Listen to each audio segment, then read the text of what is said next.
Governments tend to claim that there is a very significant economic benefit in hosting these events, but research by economists now over the last 20 years seems to show that those impacts are really very small and in fact may even be negative.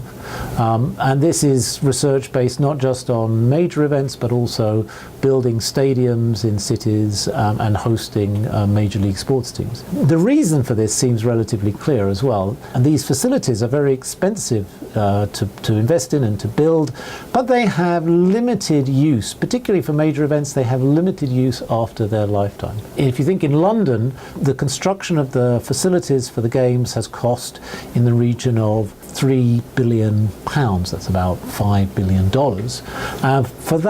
For that price, for example, you could have built maybe 50 to 100 swimming pools that would be of Olympic standard and which would be spread across the country and would provide a huge benefit to people in terms of participation.